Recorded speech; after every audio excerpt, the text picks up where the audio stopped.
성도님들, 제가 석사 과정할 때 제 스승님이 다들 아시겠지만 김혜건 교수님이셨는데요.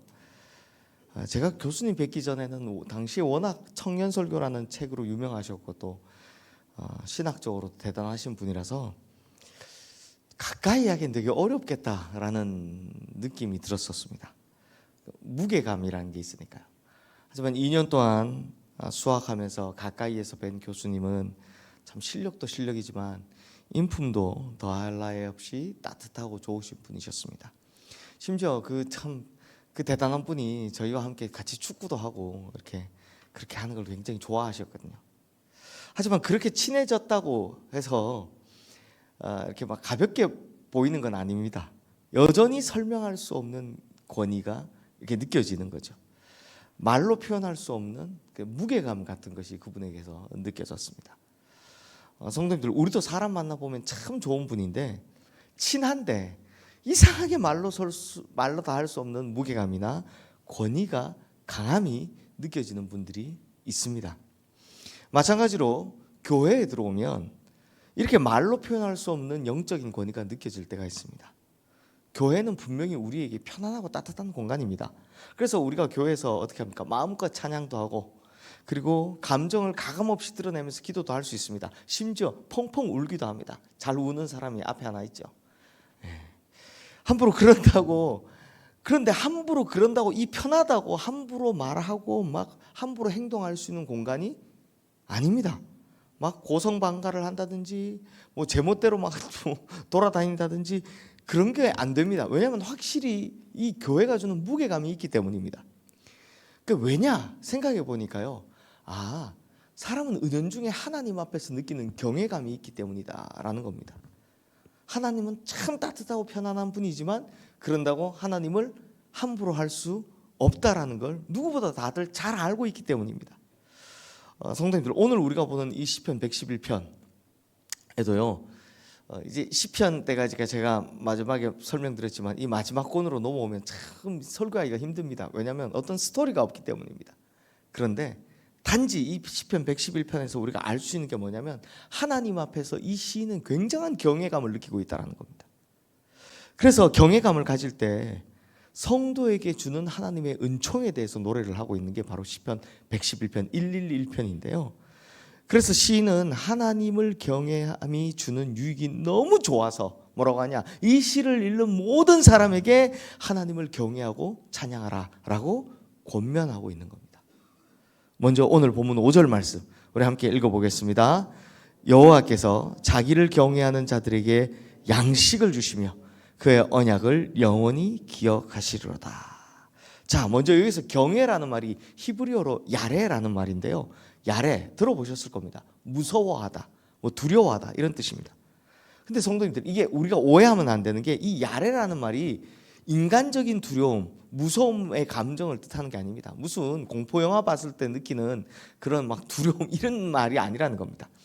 이 말은 이 야레, 하나님 앞에 경외라는 말은 강력한 권위 앞에서 느껴지는 두려움, 무서움을 뜻하는 겁니다. 즉 하나님이라는 생각하면 생각할수록 엄청나게 크고 위대한 존재가 계시기 때문에 내가 하나님 앞에서 함부로 할 수 없는 크심, 두려움 이런 것들을 경외감, 존귀함을 느끼게 되는 말, 이게 바로 경외라는 말입니다. 그렇다면 성도님들, 경외감을 가지면 우리에게 어떤 유익이 있을까요? 10절 말씀 함께 읽겠습니다. 여호와를 경외함이 지혜의 근본이라.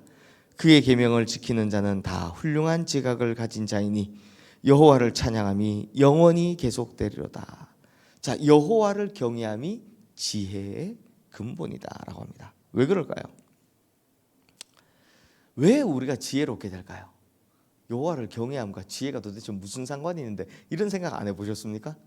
맨날 우리가 외우기는 잘 외웁니다. 여호와를 경외함이 지혜의 지식의 근본이다. 아니 근데 여호와를 경외하는 거하고 지식하고 도대체 무슨 상관이 있느냐?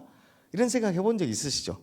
왜냐하면 아무래도 하나님을 두렵고 무서워하게 되면, 이 말은 이제 인간적인 무서운 감정 아니고요, 하나님을 크심을 알고 무서워하게 되면 하나님께서 싫어하는 것에서 내가 자연히 멀어지게 됩니다. 그렇죠? 하나님이 이러이러한 것들을 싫어하시니까 함부로 하나님 앞에서 이런 짓을 못하겠다라는 생각을 하게 된다라는 겁니다. 크고 위대하신 존재가 내 앞에 딱 하고 계시는데 내가 어떻게 죄를 지을 수 있겠습니까? 그리고 어떻게 하나님께서 싫어하는 일을 할 수가 있겠습니까? 그러니 당연히 삶이 똑바른 길로 가게 됩니다. 이러한 삶의 지혜가 어디서부터 온다? 여호와를 경외하는 것에서부터 온다라는 말입니다. 이제 이해가 되시죠? 그러니 당연하게도 하나님을 경외하면 자꾸 뭘 하려고 노력한다? 하나님 싫어하는 건 안 하려고 하고요. 하나님께서 좋아하는 것만 자꾸 하게 되는 겁니다. 그래서 하나님께서 예배를 좋아하시니까 우리도 예배에 열심으로 참여하는 겁니다. 하나님께서 고아와 과부를 사랑하셨기 때문에 우리도 사회적인 약자를 돕는 겁니다. 또 하나님께서 찬양을 기뻐하시니까 우리가 열심히 즐겁게 찬양하는 겁니다. 그리고 하나님께서 기도하고 말씀을 가까이 하는 자를 좋아하시니까 이걸 아는 사람은 당연히 기도하고 말씀을 가까이 하는 겁니다. 이러한 삶의 자세를 분별력이 있다고 하는 거고 이게 바로 지혜의 근본이다라는 겁니다. 그러므로 하나님을 경외하는 사람은 세상적인 지혜를 말하는 게 아니고요. 하나님 기준에서 하나님 보시기에 선하고 아름다운 것들을 분별해내는 지혜를 가지게 된다라는 말인 거죠. 반대로 하나님을 경외함이 없는 사람들은 하나님 앞에 조심함이 없습니다. 그냥 막 사는 겁니다. 삼가함이 없는 겁니다. 마치 하나님 안 계신 것처럼 행동하고 말을 하게 되죠. 이게 바로 성경이 말하는 지혜가 없는 사람이고 곧 지혜가 없는 사람은 멸망하는 사람이 되는 겁니다. 그러므로 성도님들, 우리 성도님들 하나님 앞에서 지혜로운 백성 되시기를 주님의 이름으로 축원합니다. 하나님의 영적 권위에 압도된 경외함이 우리 성도님들 위에 항상 머물러 있게 되기를 주님의 이름으로 축원합니다. 또한 시인은요, 하나님 앞에서의 경외함과 분별하는 지혜를 가졌기 때문에 얻게 되는 유익을 구체적으로 이렇게 열거하는데요. 우리 5절 6절 말씀 함께 읽겠습니다. 여호와께서 자기를 경외하는 자들에게 양식을 주시며 그의 언약을 영원히 기억하시리로다. 그가 그들에게 문나라의 기업을 주사 그가 행하시는 일의 능력을 그들에게 알리셨도다. 자, 먼저 우리가 앞서 봤던 것처럼 하나님을 경외하면 지혜가 생기고 그 지혜가 우리의 삶의 분별력을 낳는다라고 했죠. 그러면 그렇게 지혜롭게 행동하는 자에게 하나님께서 뭘 주시느냐? 첫 번째 축복은 바로 양식을 주신다는 겁니다. 그러니까 먹고 사는 거 걱정하지 말라. 하나님이 약속해 주시는 겁니다. 걱정하지 마라. 나를 경외하고 분별력 있게 살아가면 내가 너의 양식은 책임져 주겠다. 첫 번째. 또한 두 번째, 하나님을 경외하는 자에게 하나님이 무슨 축복을 주시느냐? 하나님께서 기억하시겠다. 그 이름을 기억하시겠다라는 겁니다. 성도님들, 우리 성도님들의 이름이 하나님의 손바닥에 새겨지고 우리 성도님들의 이름이 하나님의 기억 속에 남겨지게 된다는 겁니다. 그러면 우리 인생에 더 이상 염려할 일이 없어지는 거죠. 하나님이 나를 기억해 주시는데 뭔 걱정을 더 하겠습니까? 그리고 세 번째, 하나님을 경외하는 자들에게 하나님께서 무슨 축복을 하시느냐?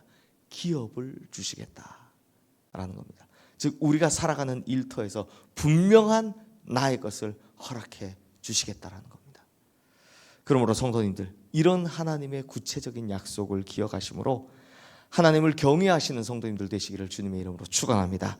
그러면 하나님께서 약속하신 대로 첫 번째, 우리의 먹고 사는 것 하나님이 다 책임져 주실 거고, 두 번째, 우리의 염려를 다 걷어가실 거고, 세 번째, 우리에게 좋은 기업을 허락하실 줄로 믿습니다.